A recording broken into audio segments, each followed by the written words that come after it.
you seen that replay, buddy? All right, man, I'm done talking to you. You can't be done talking to me. You're right here facing me. I back. Trust me, I back. Damon! 60 G's, baby! But I'm not impressed by your performance. It's normal. Come on, guys. It's normal. You'll do nothing. You'll do nothing. I'm the man of the hour, Joe. Too sweet to be sour. What you see is what you get, and what you don't is better yet. I'm the women's pick. I'm the men's regret. And if you win against Chael Sonnen, you made a bad bet. I don't have much left to say other than you have seen nothing yet.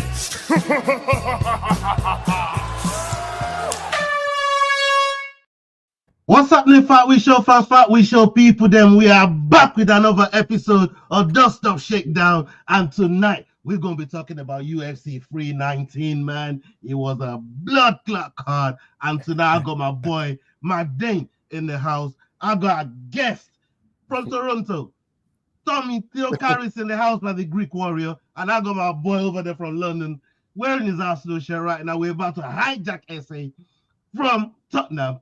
My boy, son, how's everybody doing? You good, my Dane? I'm good, mate. I'm good. You know what I mean? Happy to be here with the boys, shooting it up, and pleasure to meet Tom. You know what I mean? I you know what? I love this shit. Meeting the boys, talking about fights. Like, what else do you want in life, right? Nothing, mate. Nothing.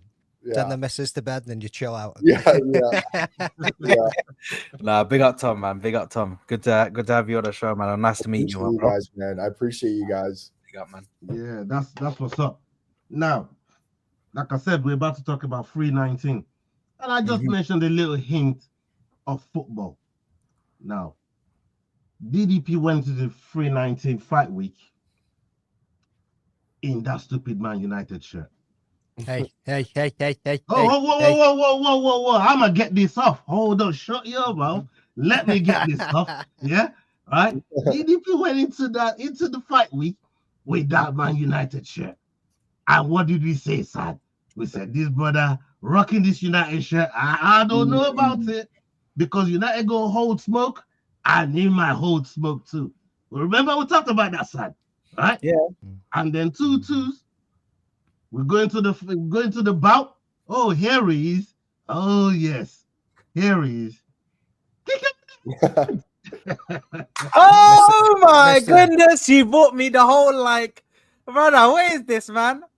Mr. South Africa turned up for that smoke. Assalamu alaikum. You know I love myself. Wa alaikum salam, brother. Wa alaikum salam.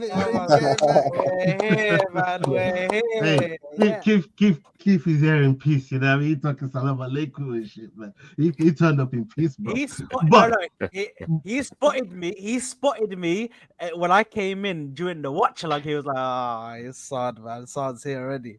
Hey. But y'all will vouch for me as well. Because even y'all was skeptical about this shit. I was just talking about my man rolling into the fight week in the Man United shirt on the week they playing Arsenal. We talked about this, y'all. Yeah? And we said, boy, honestly, bad omen. It might get sticky for him. But I'm gonna come to my Dane first, because my Dane did go for DDP and he had his reasons. His reasons were valid, right? But my Dane, what did you think when you watching the fight, before we go into some of the videos and that? What did you think watching the fight and everything transpiring in front of you? Well, you've got to give Khamzat his flowers for having that kind of control over somebody the size as DDP and the skills that man possesses himself. Yeah, I mean, for 21 minutes of control time out of a 25-minute fight is absolutely insane. The one thing that was a little disappointing is the only submission that actually got thrown up in the entire fight was from DDP, which was a guillotine. So all we saw Khamzat actually do was just get that control time, keep his head to his chest, and just pepper him with little shots to the back of the head, like the a side coward. of the head, and to the side of the leg, all the rest of it. Yeah, I mean, I was a little biased over there. I wouldn't say a coward. It's not biased. It takes some strength to keep a man there for that long, bro. Like if you've ever trained Brazilian Jiu-Jitsu, or wrestling itself, yeah, I mean, you would know it's not easy to keep a man pinned there when he's trying to escape for 21 minutes of a fight. Yeah, I mean, especially as me going into this was on the side of Khamzat's gas tank hasn't always been the best. That goes back to Usman's skills as a wrestler and what he managed to do and turn it around on him in that second and third round. I was saying to Sad before I came on, what's going to happen, bro, in that 4th and 5th round when Khamzat starts getting tired and DDP is DDP and starts doing Looney Tune shit? You know what I mean? But he couldn't get the Looney Tune shit off. He kept him down. He kept the control. You've got to give him it. You've got to give him it. 1 second, I'll be But right at the back, same guys. time, I mean, you're always going to get the hardcore fans that enjoy the grappling and the wrestling, the Brazilian Jiu-Jitsu, whatever else. Then you're also going to get the casual fans that are like, boo, stand them up, boo, stand them up. But you also need to think of it from an entertainment value and perspective too. Are we wanting to go into championship fights in the middleweight division going forward and just see somebody hold somebody down for 21 minutes? Or do you want to be entertained? I mean, that's the question at this point. Did you think with that crucifix, Khamzat was trying to finish him? Because you did mention the only type of, trying to finish the fight came from DDP in terms of trying to submit him. But when Khamzat had him in crucifix, I swear to God, he was trying to finish him. Did you got me DDP fucking like great? When you're in crucifix, there's no way you're not trying to finish someone. I want to add on to that point. Yeah, please. When you're in a fight and you're peppering a guy and the guy is not able to protect himself, you'll hear the ref kind of step in and say, hey, like, you got to move or I'm going to stop the fight. So in that sort of instant, when DDP can't defend himself and you're constantly getting peppered, then the ref will have no choice to stop himself. And that's sort of what I think Khamzat was trying to do, was trying to get that TKO in where, like, he's kind of putting DDP in a stalemate where he just can no longer defend himself, can no longer move. And there comes a certain point in a fight where the ref will actually have to stop that fight.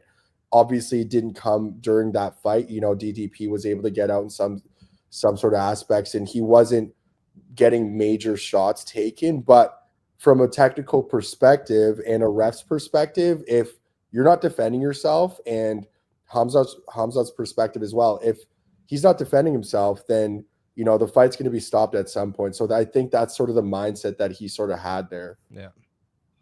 Yeah, man. So, I mean, just saying, gotta give DDP a ton of credit as well for surviving those crucifix moments, because we've seen people in crucifix, whether women fight or men fight, that usually gets stopped after a while of basically just taking shots to the head. So credit to DDP. I'm genuinely, like, I know that from an objective perspective, like, for kind of a lot of fans have been hearing that it wasn't that an exciting of a fight, but I've always thought Khamzat's grappling style is very exciting because he's always moving, he's always making transitions, he's always, peppering his opponents. I think, to me, like, when I was watching that fight, I thought it was an entertaining fight. But then I was surprised to hear a lot of other people saying it wasn't. Obviously, you want to see a lot of kickboxing in a fight, and there wasn't. But from my perspective, I'm genuinely curious as to if you guys thought it was an entertaining fight or not. I did, personally. I mean, would I like to see more action? Yao is probably the only one on this panel right now that didn't think it was entertaining.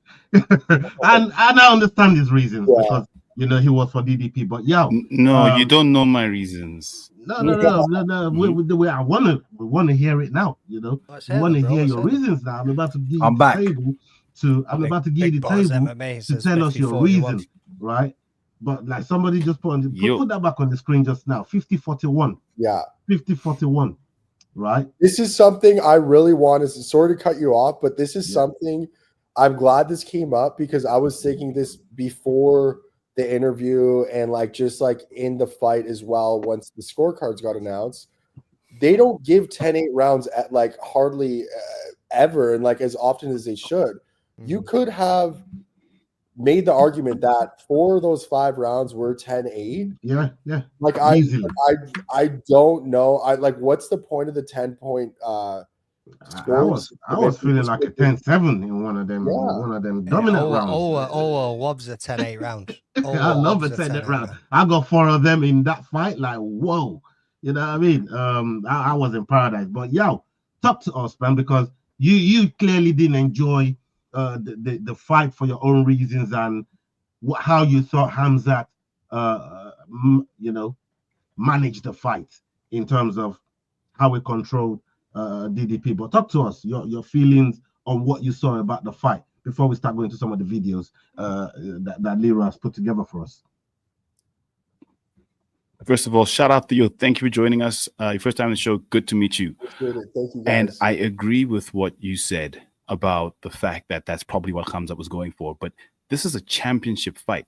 The reason Mark Goddard didn't stop it is because he wasn't doing any damage. Doing this is not fighting. You're just touching the guy. There's even a finger poke. He literally finger poked DDP at some point when DDP had his back. He wasn't doing anything. So there was nothing for Mark Goddard to stop. That's why he stood them up twice. Now, with that said, it's not that I'm upset with Khamzat. I'm upset with both fighters. DDP for not having the skill to get out of that. It's a tough position, don't get me wrong. But come on, dude. 4 rounds, 5 rounds of the same thing. And for Khamzat, for literally just laying on DDP's chest and not fighting an MMA fight. Literally, he said, okay, cool. I may have him in this position, but I'm just going to keep it. I'm going to avoid getting into a position to finish the fight. Hence, he didn't throw up a single submission. The significant strike count, he threw 500, but of those, only 18 were seen as significant. And for me, the problem is people are telling me I'm a casual for not enjoying that. Come on. Why would I want to watch 20 minutes of a guy sitting on another guy's chest? That's not a fight. It's literally not a fight. It's skillful. Don't get me wrong. Don't call it a dominant win. All he did was sit on his chest, and that's my issue with this fight. Is the fact that DDP did not have the skill to get out of it. He was trash. So can I so hold on. No, because you're not gonna shit on my guy. Tell him, I'm gonna shit all over him. I can't believe you let him sit on that side. Listen, mate. He's a great fighter. I'm gonna give you a good old to show that he's a great fighter. I'm gonna give you a good old saying that one of my dad's friends used to tell me. Don't shit down my leg and tell me it's raining. Yeah. Now listen. Piss on my back and tell me it's raining. What? Yeah. You got diarrhea. Don't piss on my back. Yeah. Listen. Whatever it is, but all I'm saying, is listen. When it comes to your guy, we're not even talking about the whole. Oh, he just sat on him and he didn't even want to win the fight, bro. Anytime your guy got up. Anytime he got up, what happened? He got ragdolled. He got moved like a ragdoll, thrown across the ring, thrown across the. He was also trash. Don't get me wrong, but don't tell me that was a good fight. That's my point. Yeah, let him get his point across, bro. Yeah, let him get his point across, dude. One at a time. Come on. Yeah, come on, man. Come on. You see, this is what happens. They start getting protective, and then they're like, "I told you who was shit." You talk about getting protective, bro. You got all defensive the other night too. So come on. Yeah, because you were all against last week. They had you on the ropes last week. Listen, let me remind you guys. I had man telling me DDP needs to be second on the pound for pound list, kicking either one of Islam Makhachev or Ilia Topuria off that second place. I was like, what am I hearing, man? Who said that? Who said second? No way. Ola said that. Ola said that. Did you? Listen. God damn. That was pretty. That was on my list with Jax, not the pound for pound list. Dad, can I say one? That was on my 15 list with Jax. That was on that list. Right. Okay. Yeah, it went no pound for pound list. You know what I mean? The pound for pound list was a question for you lot, not me. But I disagree that I think he did try to go for submissions. He did try to go for submissions, but DDP done a very good job. I'll give him that. He done a very, very good job with guarding that neck and stopping any kind of submission from happening. He was like, yeah, okay, I can't stop any of the or defend any of the takedowns. I can't defend what you're doing when you're on top of me to try and get me in the crucifix or whatever you were doing for that whole time. But what he didn't do is ever let that neck be in any way, shape, or form available for him to get into and submit him. Now, the only thing I would have said for Khamzat is I personally would have preferred him to finish that fight, and I think he could have finished that fight. But I don't know why he didn't finish that fight, because I personally think he could have finished it. Hold on. I'm gonna 1 minute here, because I want to come to you, Tom. Now, check this out. Sometimes, as a fighter yourself, and you're a striker, you're a very, very good striker. We've seen you do damage in the octagon, put people away, right? But when you face an opponent that you prepare for, like an Islam, like a Khamzat, like a Habib, you know what they're gonna do. Yeah. You can game plan all you want. You guys have been in the cage with them. Yeah. How do you deal with fighters like that? Like you want to stop them, but how do you stop? How do you stop fighters like that?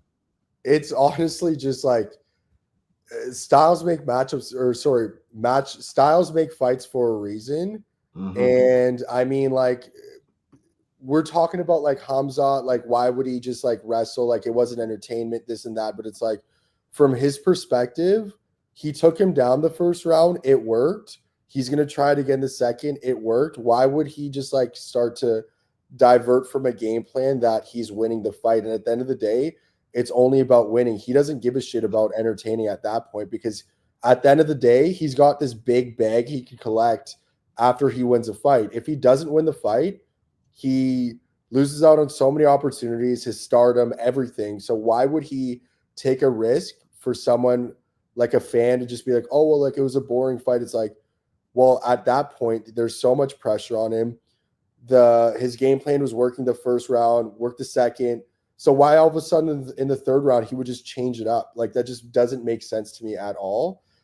That's just my take on sort of what happened there. And obviously, so you think Khamzat showed good fight IQ during the fight? Exactly. It's just like, you're just being smart. It's like, why would I? Like, obviously, Dricus is very, very dangerous. He's an amazing fighter, and like Khamzat knew that. So it's like, why would I give him any chance to be able to kind of like, you know, be in this fight when his game plan was working the whole time? And piggybacking off your point of like, hey, like, you know, you're preparing for a guy, let's just say I'm fighting a grappler, and, you know, like, you know, it's coming, but you can't stop it. Like, that's the worst feeling of all time. You're just gonna, you know, Dricus is obviously like an absolute killer, and he's got a really strong mindset, but like, that wears on you in the fight. You're just thinking in the middle of the fight, you're like, oh, I'm actually fucked right now. And, you know, like, it's just not a fun feeling at all. So I've been there. It's even worse when whoever you're fighting is talking to you and letting you know how fucked you are as well. Yeah. That shit, it definitely can be fun. And the other thing I wanted to ask you before I come back around to Yao and we start hitting some of the videos that we got. Saying someone fought in a dominant way, like we just seen with Khamzat, isn't that just as good as a finish in some cases, especially cases like this? Isn't that just good as a finish? Because people were looking for finishes. Yeah. But for me, a dominant win like that is just as good as a finish for me, man. You know what I mean? I don't know. I just wanted to get your take on that. Yeah, honestly, that's a really good point. Like, obviously, when he knocked out Gerald Mearshart in like under a minute with like one punch, obviously that was very impressive. But you're gonna get some people that are gonna be like, oh, well, like, that was a lucky punch, this and that. There was nothing lucky about Khamzat's last performance. Like, that was pure dominance. And what's impressive about that is we haven't seen pure dominance like that in, you know, a 5-round title fight. And I don't even know, GSP used to do it, like, forever. GSP used to do it, but like pure dominance from start. Yeah, GSP cost check was crazy. Yeah. That's all. And that was in Canada as well. He had to come to the land of the fucking enemies, bro. Yeah. And do that to cost check in front of it, bro. I remember that fight like yesterday. I still get goosebumps thinking about that fight right now. And Goschek was a little bit wealthy as well. Oh, he was really wealthy. Yeah, really wealthy. So, I mean, yeah, you bring up a good point. It's like everyone wants to see a finish, but there's just something so impressive about like start to finish, pure dominance of like, you know, and obviously some people didn't enjoy the performance, and I could understand why, to be honest with you. Like, I understand other people's perspective, but while I was watching it, having a few beers, I had a little buzz on. I thought it was a great fight. You know, maybe I'm not remembering it all, but I thought it was a lot of fun.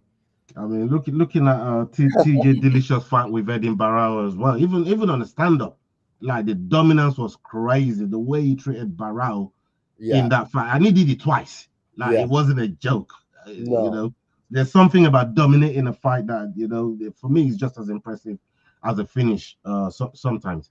But let's see some of the videos that Leroy has put together for us. Hopefully, McDonald would have a few more people in by the time we go on. Let's see this video right here. Tom Aspinall shared his reaction to UFC 319, addressing fans who labeled Khamzat Chimaev's performance as boring. Tom said he personally enjoyed it, calling it complete domination. He's won every round anyway, so complete shutout for Khamzat Chimaev, new champion at middleweight. Congratulations to Khamzat. Overall thoughts? Commiserations to DDP. I thought it was going to be a more exciting fight, first of all, but I love grappling anyway, so I enjoyed it. But I know there's a lot of fans who probably think it's like hugging him or whatever, but I personally really enjoyed it. I mean, just complete domination. Just complete domination from Khamzat. It's there was just one-way traffic for the full 5 rounds. Got a bit hairy like the last minute. DDP put some shots on him, but just didn't have enough left in the tank, I don't think, to do much damage. So congratulations to Khamzat and team. Shout out to Full Mount MMA, and our boy Olin has just pulled up into the chat as well. Salute to you, my bro. Hope you're doing well. How we doing, fellas? Yeah, man, I'm doing good, man. We're doing good. And Tom Theocaris is on the show with us right here. That's Olin. That's Tom. How we doing, Big Tom? Good to see you. Where are you from? I'm in San Diego right now. What about yourself? Nice. I'm in Toronto. Oh, nice. Yeah. Definitely a place I haven't been, but I want to go. It's on the list. Man, I've always wanted to go to San Diego. I've heard amazing things about it. Well, you'll never catch me talking anything negative about it. I'm a big fan myself. So if you ever find yourself out here, definitely hit me up. I'll tell you where the best places to eat and view are. Sweet. Okay. Look, Yao, you was very, very harsh on Khamzat's style, but I know Tom Aspinall is a fighter that you respect very, very much. And hearing that video, shout out to Full Mount MMA. First of all, make sure you go and check them out. Check out their work. They do fantastic work on their page. Hearing what Tom said there in that video, like how you seeing it now, and basically hearing from the panel as well. Look, I think what he said is quite important and indicative. Is a lot of fans might think it's boring, but he enjoys grappling, and that for me is the point. Is this is mixed martial arts. This is not UFC BJJ.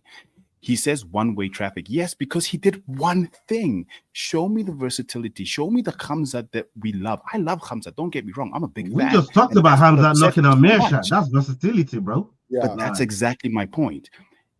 I get that, and that's my point. In this fight, not that he was one-dimensional per se, but he did one thing, and that's why I'm also upset with DDP for, bro, what was your corner telling you? He did one thing. How can your corner not help you through that one single thing? What is wrong? Like, what's wrong in the corner in that case? And that's why I'm saying, don't tell me that was a great win, dominant win, blah, blah, blah. Khamzat did one thing. DDP couldn't fight one thing. That's not a dominant win. That's one fighter not being able to stop one move. And that's really my issue with this. It's not the fact that, by the way, congrats to Khamzat, which I haven't said. Congrats to him. He won the middleweight title the way he needed to win. That's what he's there for, and I completely respect that. But my issue is that those two fighters did not perform at the level of the fight of the year contender, which is what it should have been. But both of them shat the bed, in my opinion. How can you not stop a single move for 5 rounds, DDP? Khamzat, how can you do one move for 5 rounds? It doesn't make sense to me if the people would say that's great. That's dominant. No, it's one move that one guy couldn't stop. So what? Olin, look, you went with DDP as well, and you're a big advocate, you know, for his fighting style, for the type of champion that he's been. We've all been, not just you, but you're a big advocate for him as well. But what watching that fight, bro, like, and hearing what Yao said there, what Tom Aspinall's been saying, and you know, Tom's chipped in as well. What's your take on everything that's being said right now, and the criticism that Khamzat is getting for being a one-trick pony?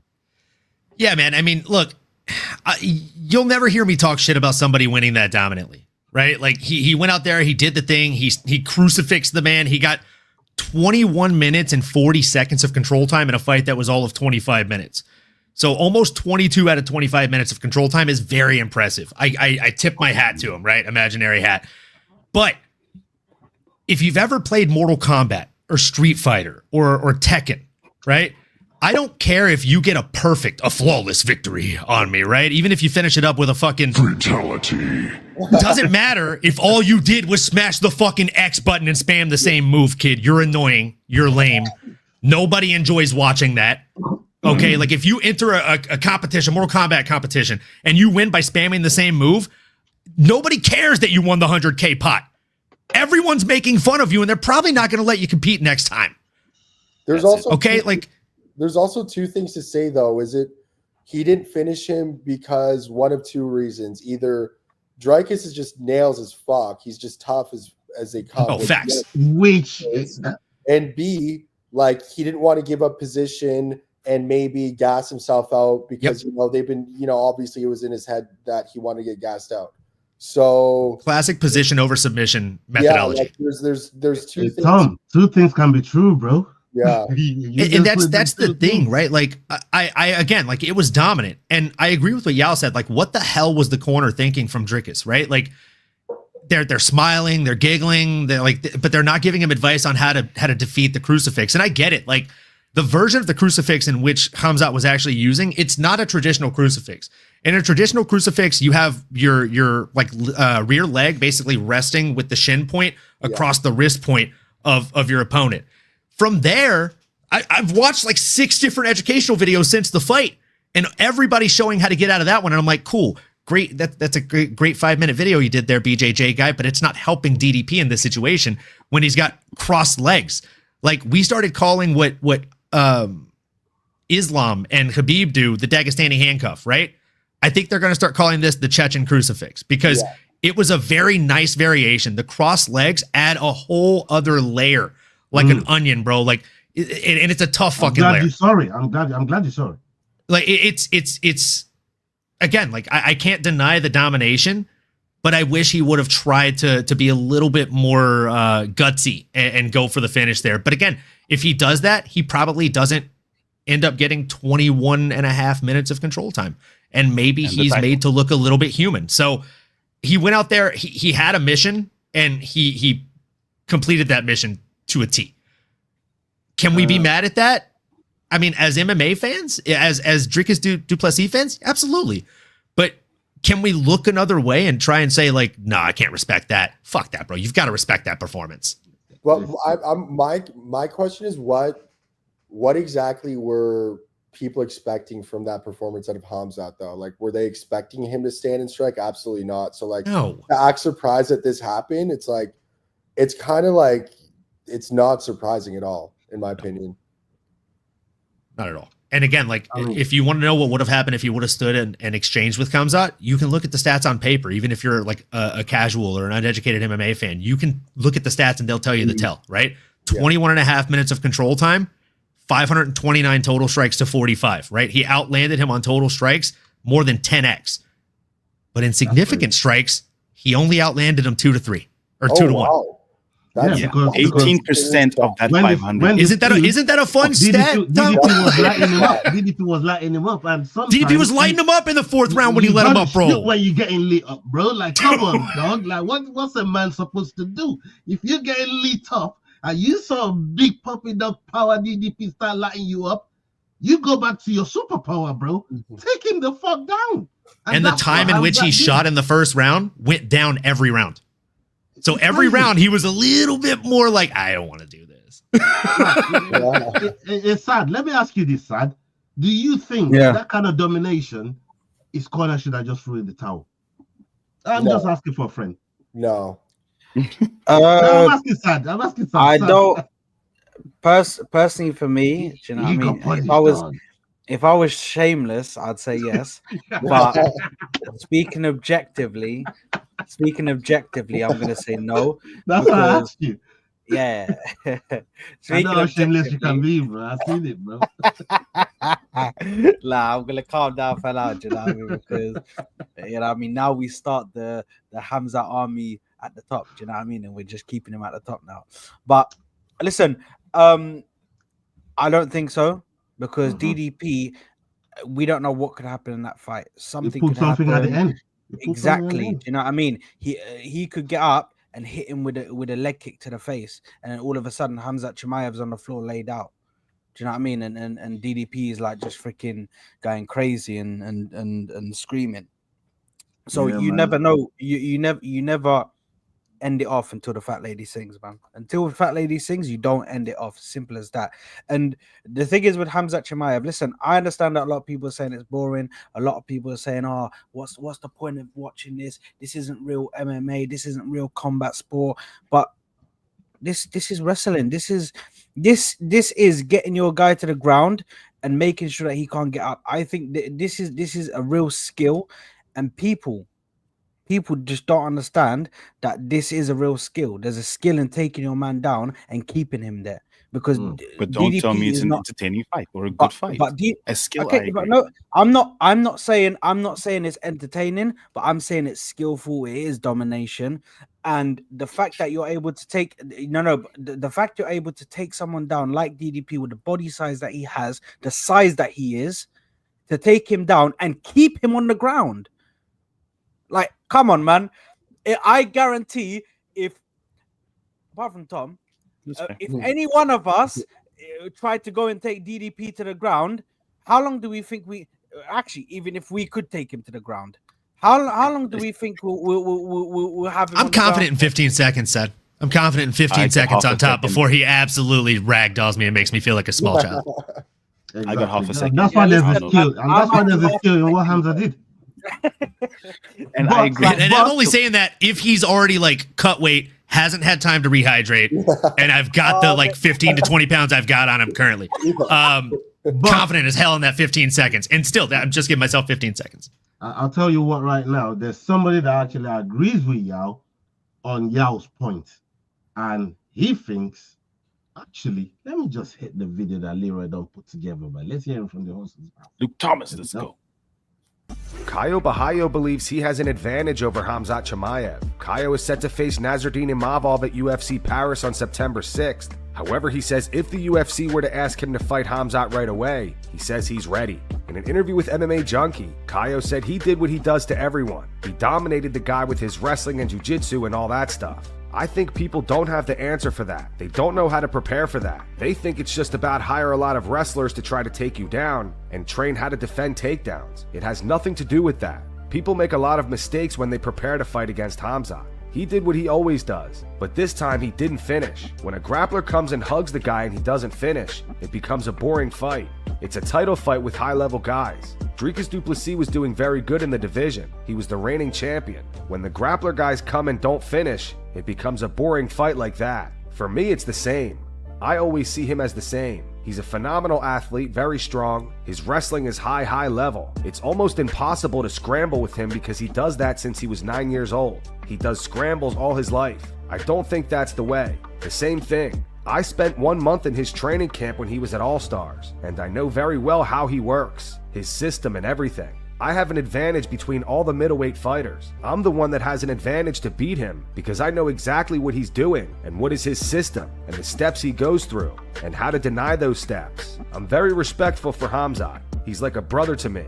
But at this time, it's the level of competition. It's me and him. To be honest with you, if the UFC comes to me right now and says, F Imavov, he's a guy that gives us a lot of work. He didn't want to fight on International Fight Week. He called the backup leftovers. He don't respect the UFC. So F Imavov, F Paris. Get prepared to fight Khamzat in Abu Dhabi in October. I'm ready. If the UFC offers me this, I'll say yes right away.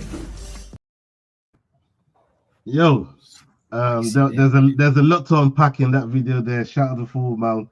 We heard Borralho talking, and I want to come.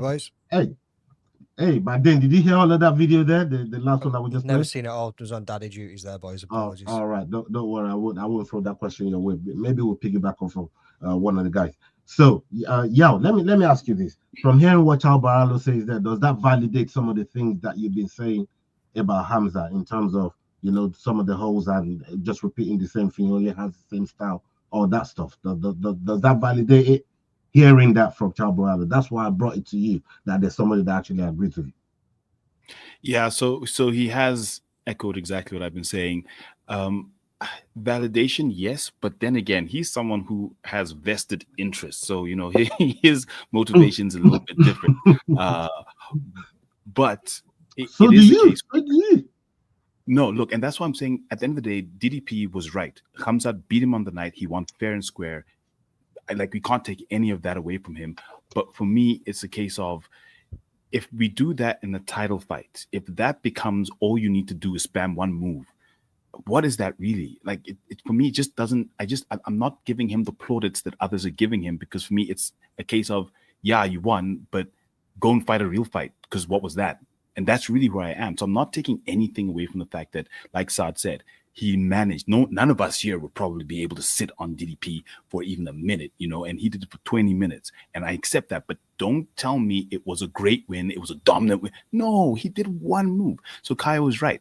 Once he comes up against someone that exposes his holes, I can't even bring up Gilbert Burns because he chose to stand and bang, and we know that his striking is not his strong point. So does that mean that we're going to get a champion that's just going to sit on people's chests for the next 2-3 title defenses? I hope not. And I honestly hope that that's not happening. We're seeing a lot of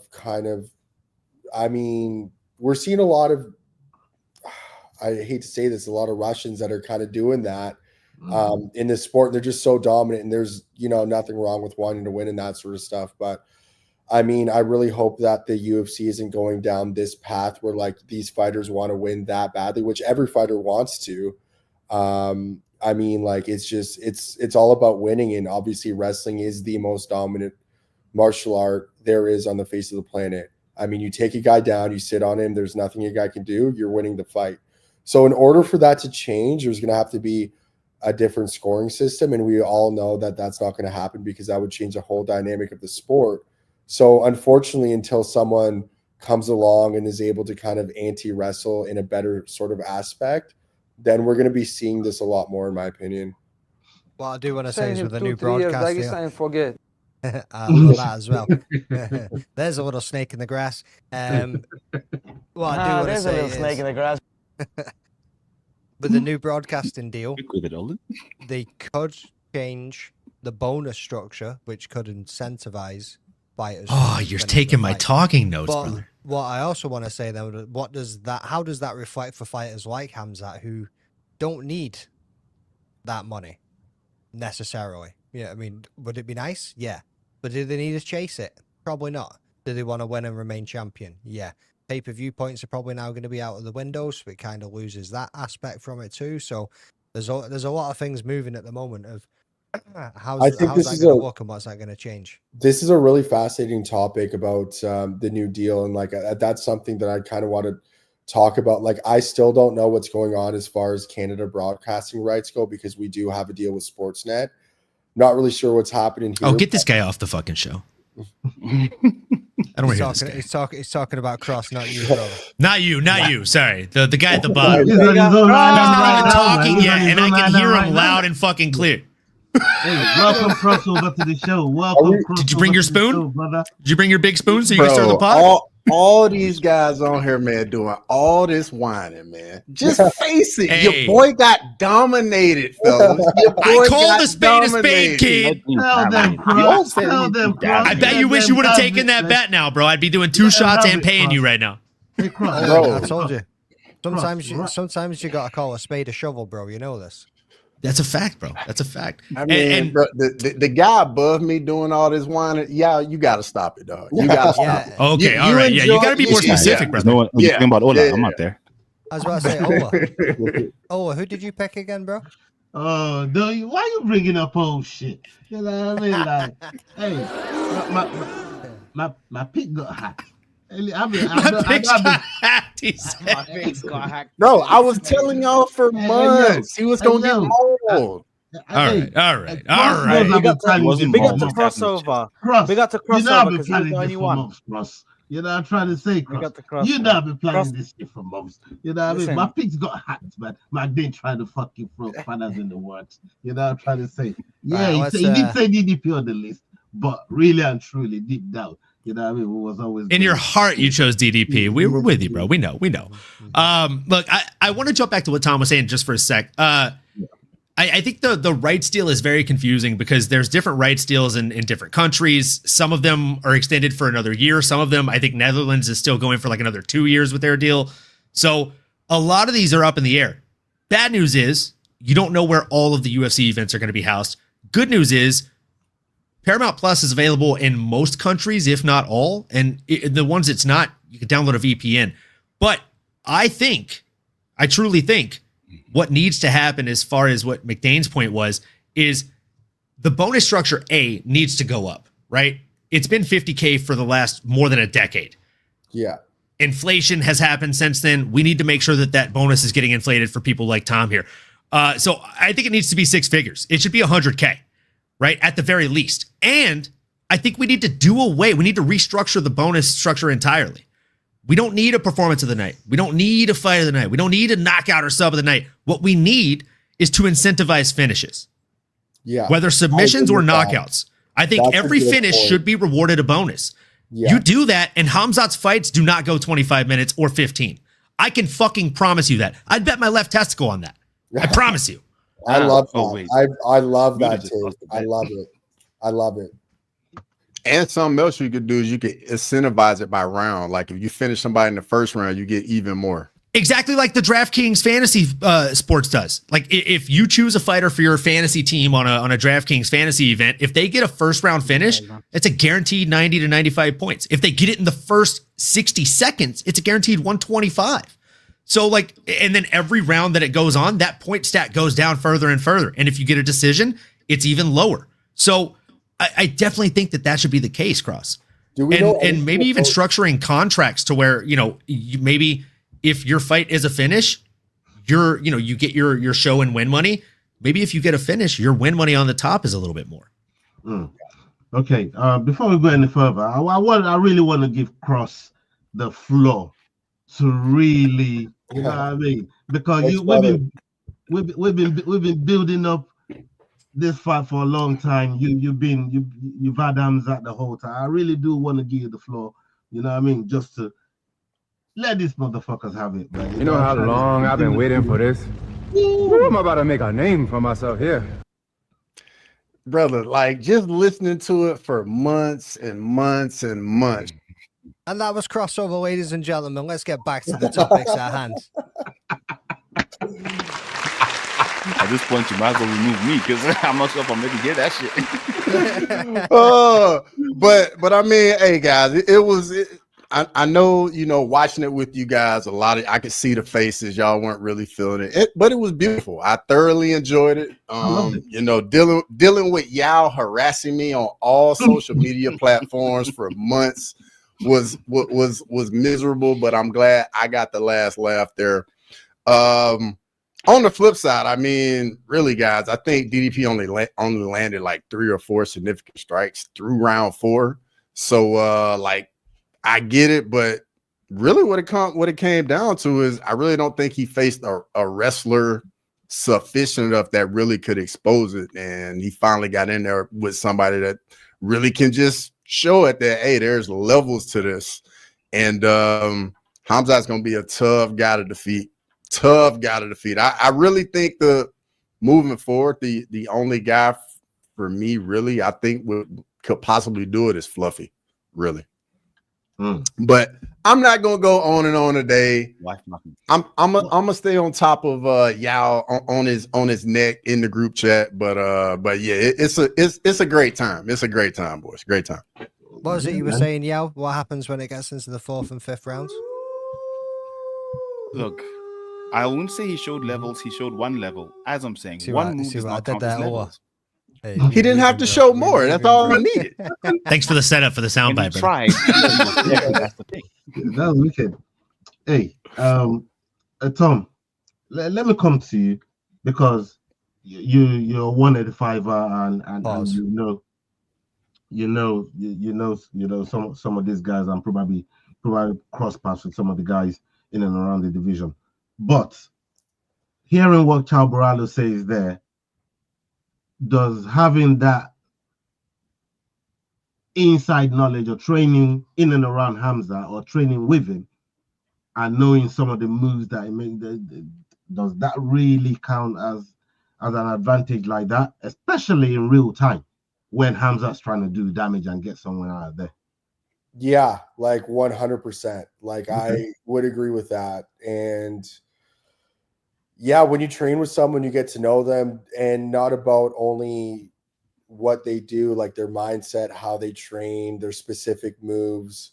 Obviously, certain techniques people learn and people get better and that sort of stuff. So, I mean, yes, I agree that when you train with someone, you know them better and you could kind of defend better. But at the same time, too, they've trained with you, and also, too, people evolve as fighters, right? So it's like, I agree 100% that, yeah, when you train with someone, you know what they do. Like, for example, for me, people who train with me know exactly what I do, what my strengths are, what my weaknesses are. And so you're kind of like leaving yourself vulnerable in that sense. You're in the gym, you're making yourself vulnerable because not all your techniques are showcased in a fight. I mean, I've got so many different techniques that I've never used in a fight. So, I mean, it definitely helps. I mean, we've seen it, again, with Danny Dubois and Anthony Joshua. Like, them two spat together for a long time, and Danny Dubois, he knew how to handle AJ, and he got him out of there. And in these sort of situations, sometimes we see on the flip side with, say, Usman and Gilbert Burns. They trained together at Sanford MMA for under Henry Hooft for quite a long time, and we saw what happened there. But how much does that help Caio Borralho into, especially you can from the video that he said, he was kind of putting the feelers up that if UFC was to say this, fuck Paris, fuck Chimaev, if they was to say this, it was kind of planting the seed out there. I'd say yeah. I'll go to Abu Dhabi in October. So what do you think with Caio Borralho there? Well, basically calling the shots, really. Like calling the shots as in like he wants to fight, or he thinks he's good, bro. Sorry, he's got like calling the shots as in like he knows his game plan, or calling the shots as in he wants to fight Khamzat. Which one was what's the question you're referring to? Right. I was saying him calling the shots for Khamzat and saying he can see the holes in his game. He's kind of planting the seeds out there for UFC to really give him the shot, because he's got a fight with Chimaev lined up in Paris.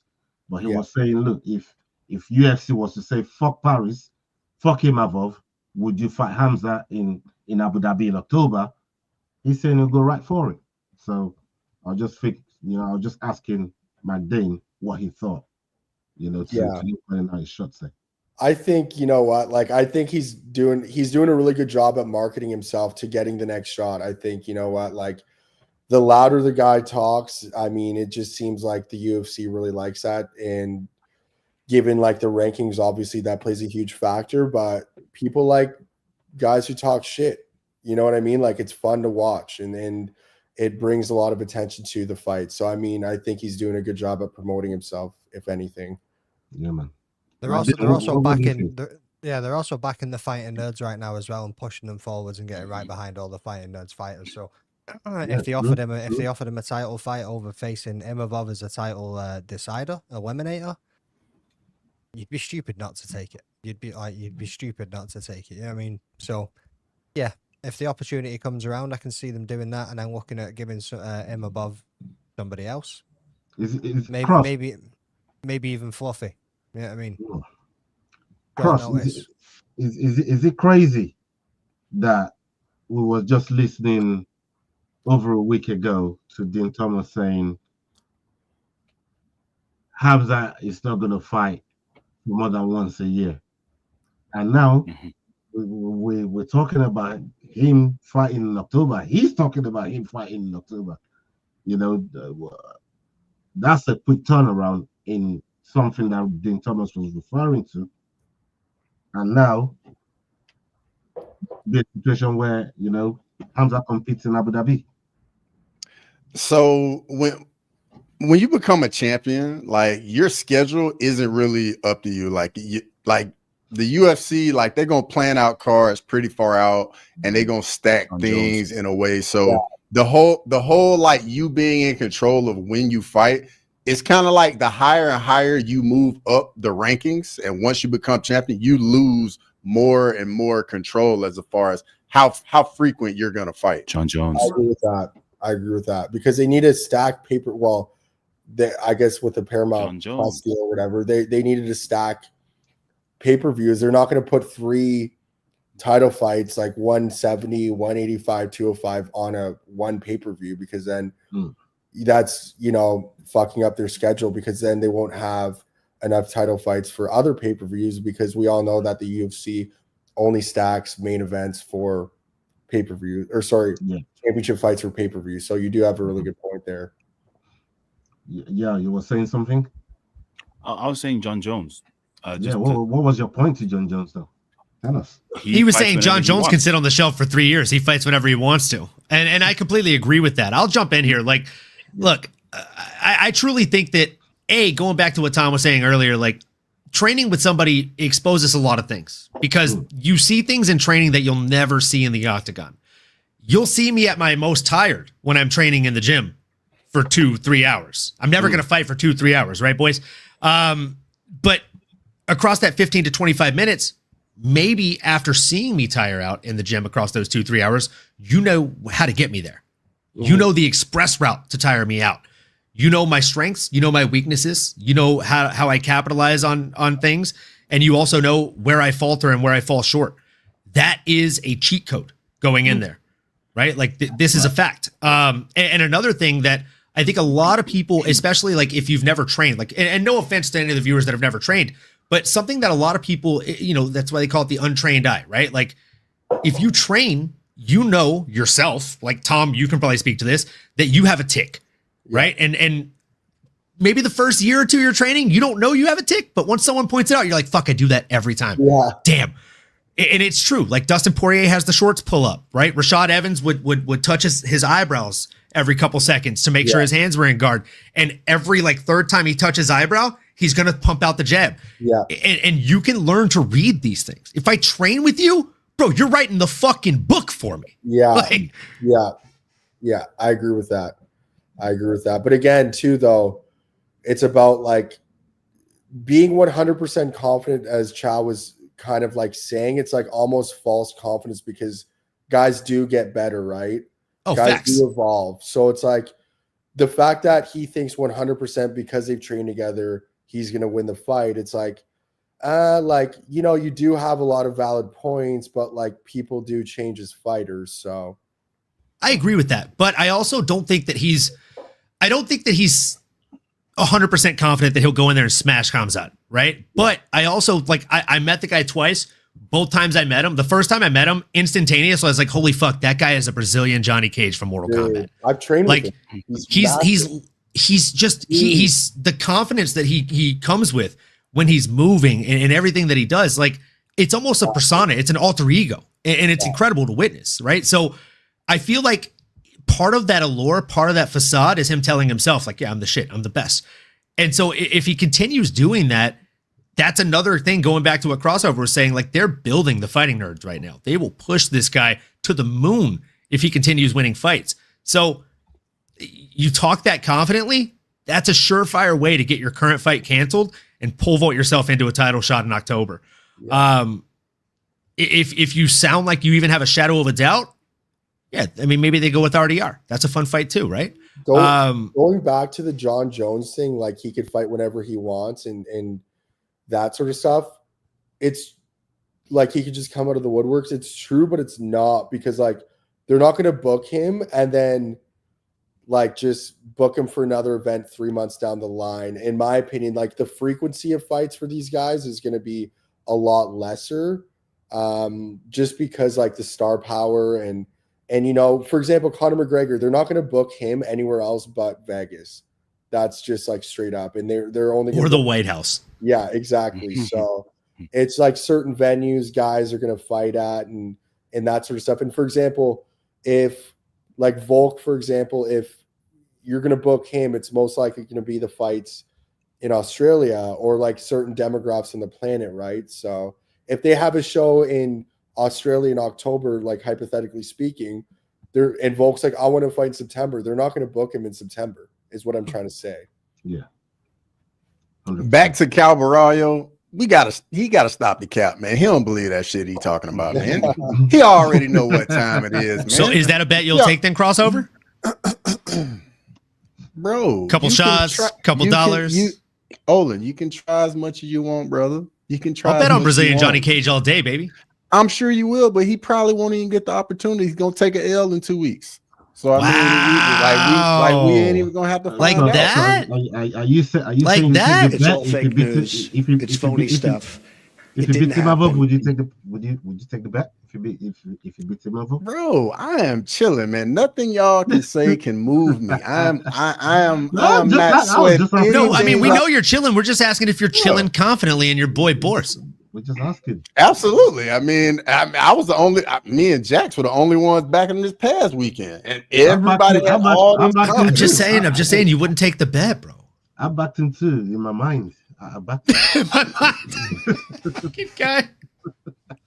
Bro, Borralho know he gonna get mauled too, dog. He don't want them problems, man. He's just trying to set himself and get into a fight to get that paycheck. It is what it is. Like I see what he's doing. It's a business move.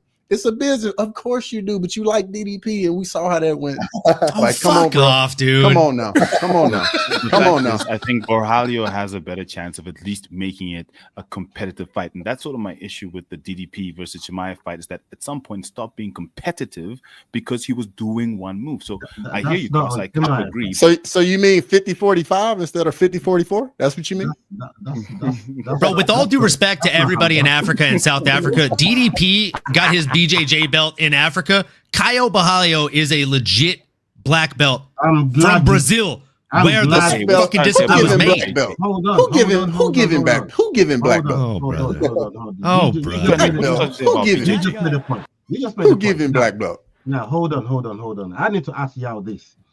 I asked you a question in the chat, and I said, save it for Dust Up Shakedown. Remember that question? There's been a lot else going on in CIT, bro. And there was one guy standing. He's the last one. And I ask you, man, the last time I was on Dust Up Shakedown, and you guys said everybody that trains at fucking CIT is there to get CTE from Dricus. They are just bodies. That's what you told us. You are fake news. I didn't say it. The other guy said it. Yeah, the other guy did say it. He's not wrong. Kraken did say that. Hold on. They are all in the same boat right now. God damn it. Yeah. When the whole lot's driving the bus, anybody can get thrown under it. Anybody can get it. And right now I'm at the wheel. So, yo, I asked you, what's gonna happen when that last guy loses, bro? When he can't prepare for the one thing that Khamzat's gonna do.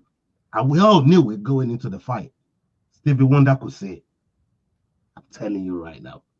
Stevie Wonder knew what Khamzat was going to do. Everybody knew. Everybody could see. Stevie Wonder. Right? The last guy in CIT has now lost. Now we're seeing petitions out of South Africa. We're seeing people signing petitions, bro. They're bringing petitions over here to sack the coach. Oh, get the fuck out of here, Cross. Fucking guy. The worst. You're the worst, dude. So, yo, I think what's the feel in South Africa right now, yo? What is the feel? What's people saying? How's everybody feeling? What are you thinking about CIT and all the losses they've been taking there up until Dricus? Talk to the people. So, if you're an MMA fan, you're still behind Dricus because we all saw what happened. We all saw the gap. And the fact is, there was a gap. There's no question. He was absolutely dominated by one move, which is okay. We're still behind him. Where it comes to the CTE and CIT and what they need to do going forward, I think one thing that's interesting is the Coach Monet has been coming out. He was saying, we want an immediate rematch. We're going to go and fix some things and come back. And then Dricus came out saying, well, what are you talking about? I want a rematch, which makes sense because he understands the level. And I agree with you, Cross. There were certain levels that were shown there. Even DDP said in his post-fight where Khamzat knew exactly what he was going to do next, and he stopped all of it. So we understand the fact that Khamzat is a phenom. My only issue is how the fight went. But like I said, take nothing away from Khamzat, but that does not mean that DDP is not still at that level, that the rest of his arsenal does not exist. It simply means he's got a hole to fix, and we understand that. Does it mean that we need to send Coach Monet? DDP needs to go to America to learn some Nah, holes. bruh. Send him 2-3 years Dagestan and forget that. Don't even send DDP. Send Coach Send him Monet. 2-3 years Dagestan and Because forget. he needs to bring that back to SA as a whole. Send the coach, not even the fighter. Then he brings it back. Send both of them, him and Dricus. Let them go and learn it, because if that's the most, and I think Tom said earlier, if that's the most dominant style in MMA right now, then that's what they need to learn, and then learn to counter as well. So going to Brazil for BJJ or something else, we all have that now. Everyone's learned that, but Does no one that really take has. away his claim for training in Africa authentically? The champion in Africa, does that take away his claim of being that authentic fighter from Africa, going to train in these other places and learn No. some of these holes? What? Because until he moves there, then it changes. Because his argument, and I completely agree, was that he's the only champion where that belt slept under the African sun, and that's not going to change, because this is still where it's going to stay. No, If no, he no, moves, Yao. He said it'll I'm the stay. only African champ that was African born, African trained, and retains then the the belt belts. in Africa.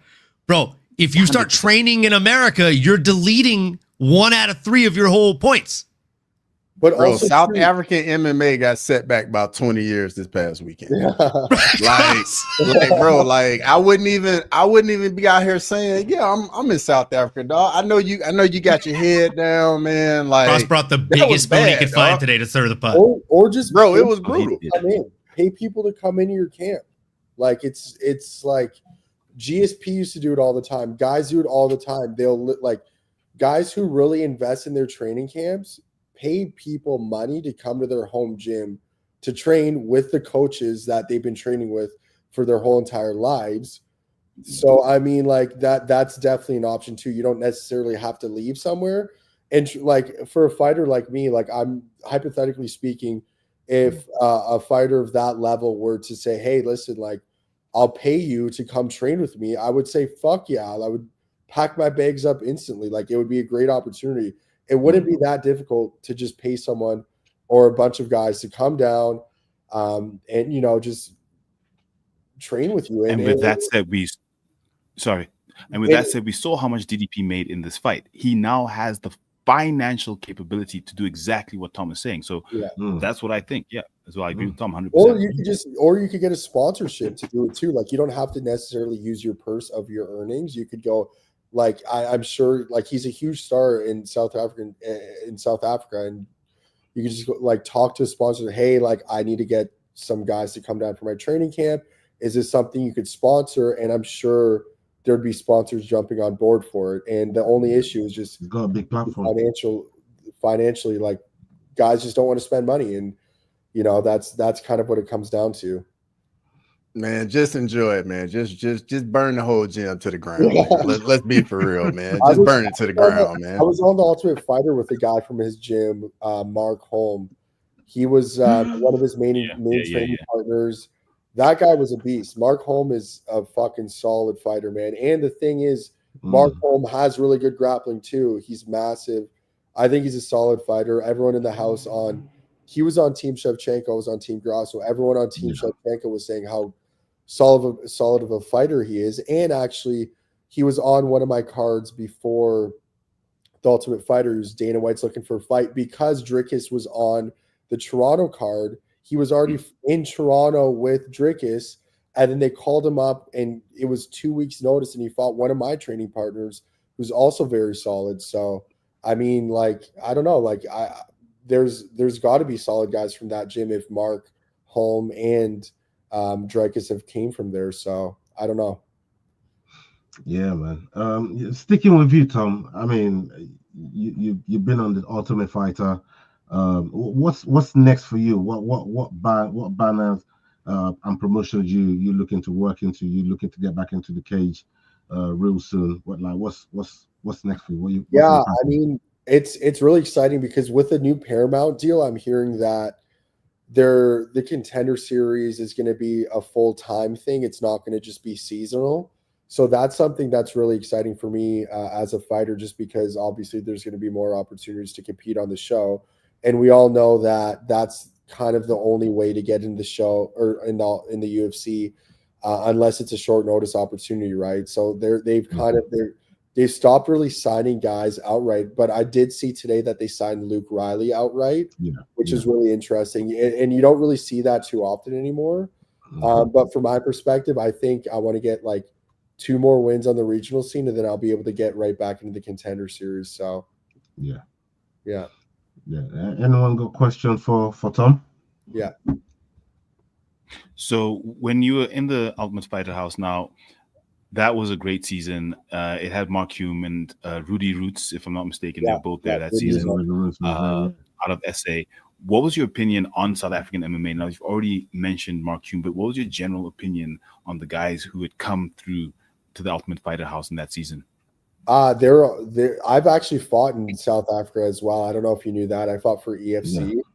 So you've been to the that's why I knew Tom from. I'm quite familiar with the scene out there, and Mark is like I said, he was a really solid fighter. He's definitely at the UFC level in my opinion. Rudy as well. Like he had really outstanding wrestling, and he was a solid fighter too. And I just think in South Africa, when I was there, when I fought for EFC, there's a big gap with like the lower level and the higher level guys. Like there doesn't seem to be any middle ground, and that's kind of where developing fighters in that sort of region of the world kind of comes into play. So, I mean, as far as I'm concerned, Mark, Holm, and Rudy were definitely solid fighters. So,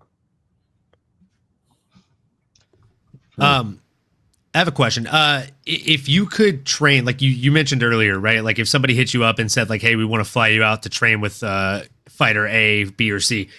If you could train with any fighter or fight camp in the world, who would you choose to train with, and what fight camp would you choose to do a full camp with? Man, that's a great question.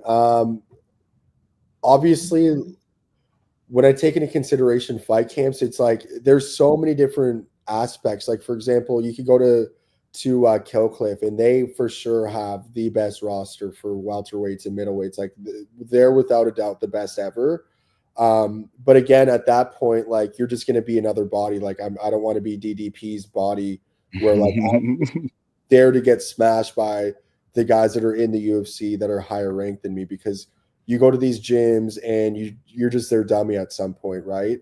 And you got to find a common middle ground where you're not getting beat up every single round, but you're also not you're not getting beat up every single round, but you're also not the best fighter there, right? So you got to find a middle ground where there's like a perfect match. And at this point, Extreme Couture was really good. I've been there a bunch of times, and they've got a lot of solid fighters. And, I've made really good friends with Mike Pyle, who really helps me out every single time I'm out there. He's a solid guy. And obviously, when I take into consideration, if I were to train anywhere in the world, you'd want Sun, right? So, I mean, Vegas is a great spot, and they have the UFC Performance Institute there.